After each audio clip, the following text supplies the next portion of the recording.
Welcome to the next video. This is only moments after the previous.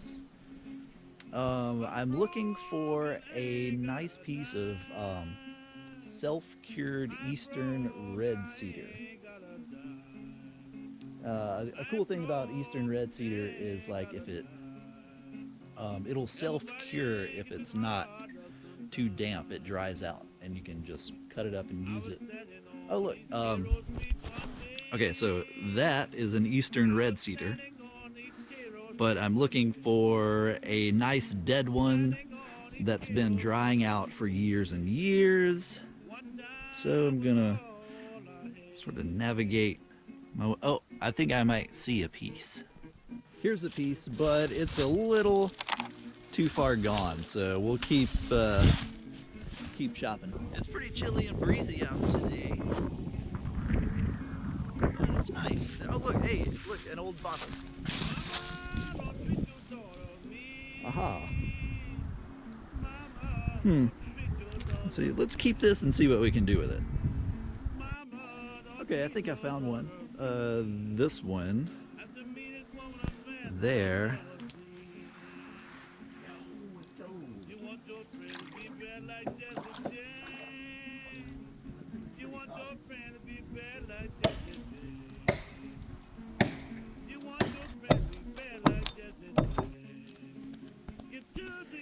Ow, cold feet.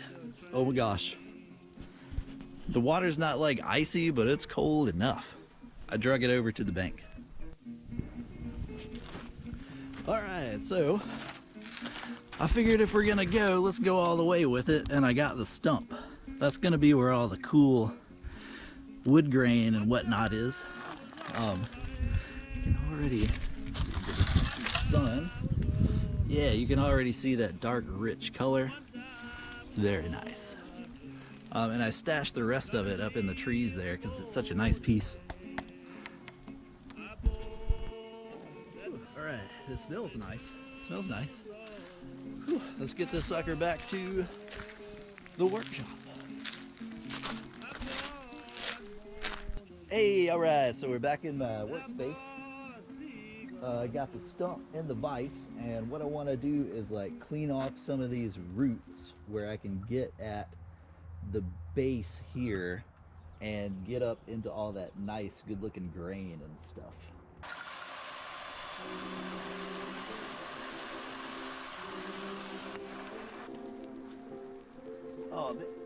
Oh man, any woodworker will tell you that getting sawdust in your coffee is a constant concern. All right, I got the roots trimmed off, and now for my next trick, I need to figure out how I'm going to slice it so it fits on my little table saw. My little table saw is only about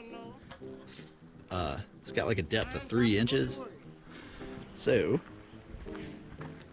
I don't think I'm gonna cut it right down the middle, but close. I want to maximize the amount of usable material I can get out of it.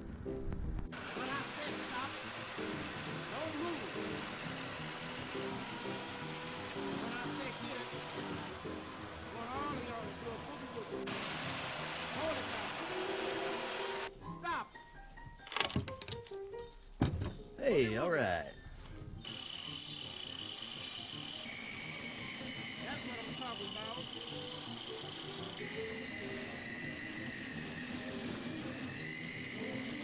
This is all our usable material that we got, our usable little micro lumber, if you will. So I don't really know what the dimensions for this is going to be, so I'm just going to kind of let it be what it wants to be. Yeah, so I'll just make one straight line, and then all my other measurements will just go off of that. I like to not really measure that much and then cut a whole bunch of times.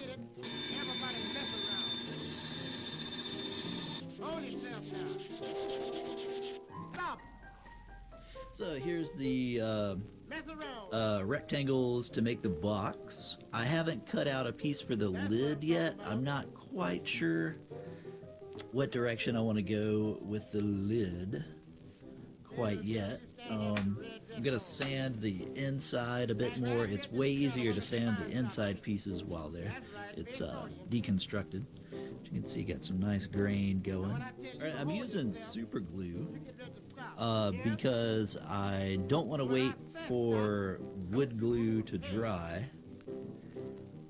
And super glue works very well. They don't call it super for nothing.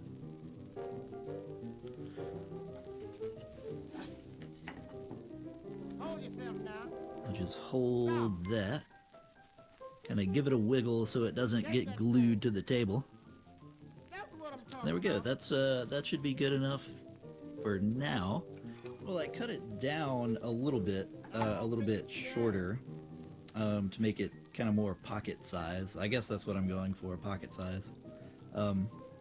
Also, I got the lid kind of roughed out. A roughed out lid. And let's see. I think I can make some copper hinges with this bit of copper plate and some really thick copper wire here. So I'm gonna give that a shot. If this doesn't work, you'll never see it, so don't worry.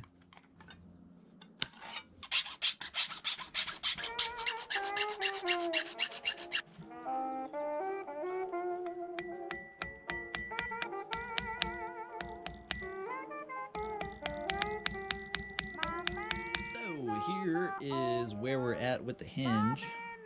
I've got both sides there, and here's my hinge pin. I filed it to shape it a little bit. It's like flared on the ends, then gets narrow. Yes. So,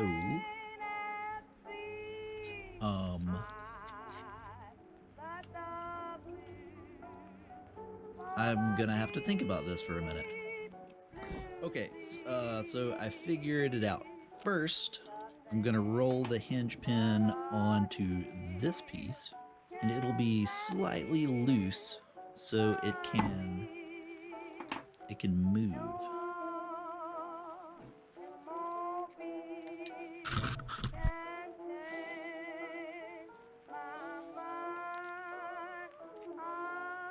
Okay, got the hinge pin on one side. See, that's why I flared out the ends so that it wouldn't fall through. Now, let's see, I need to curl these tabs around the same pin. Just get these tabs started. It should be as simple as rolling this up.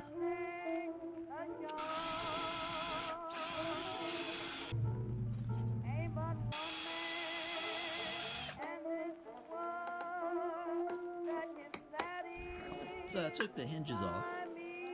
I want to put a wax finish on here, on the wood, and I figure let's go ahead and do that. Once you put a wax on wood, there is no going back. So this is going to have a wax finish. So I'm gonna heat up the wax a little bit, not just a little. Hey! Alright, so it's the following day. Got the hinges put back on. Got some wax on it, so it looks kind of shiny. And got the bottle. Still want to incorporate this in some kind of way. Let's see if we can, like, cut this into small pieces on the tile saw.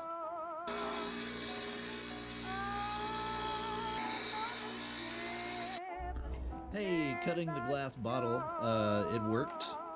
And I put the bits of glass in some settings. I sanded down the edges to make them smooth and not sharp. And let's see, now I'll just put them on the box. Maybe on the top, maybe on the side. I I think on the sides would be cool. Making progress.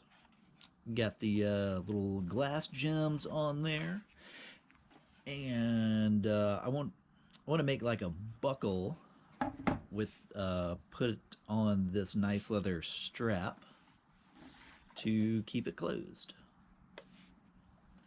and that'll go around there. So let's make a buckle real quick. Okay, I'm at my little anvil. I got some copper wire here, and buckles could be fairly simple. You just bend it around.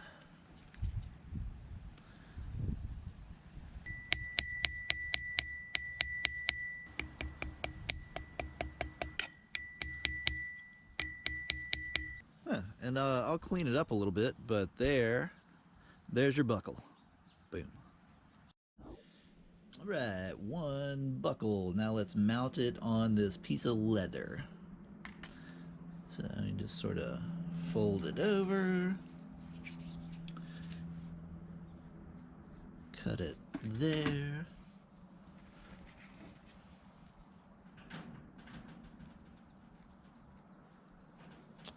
Fold it like so. To fasten the buckle to the leather, I'm gonna need a little copper rivet. It's gonna need 2 washers. So little copper rivets are fairly simple. You just need 2 little washers out of made from a material of your choice, and then some little copper wire. Cut it a bit longer than I'm gonna need it. I got one end sticking out, and I'm gonna like broaden out one end so you get like shape. See how that end is like smooshed out? So now it'll stay in the rivet or in the washer. Put that through your holes. Put the one on the other side. I'll trim this down.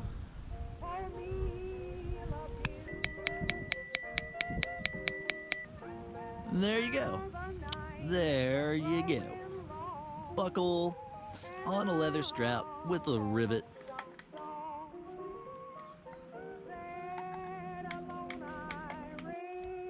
It's done. What do you think? It's kind of pocket size, and it's got the necklace from the previous video in there. How about that? It's posted to my Etsy shop for $1, free basically. I think it has to have some kind of price on it. I can't just give stuff away for free on there. But yeah, if you would like it, the link to my Etsy shop is in the description. So, you know, get it. Thanks for watching. Hope you like it.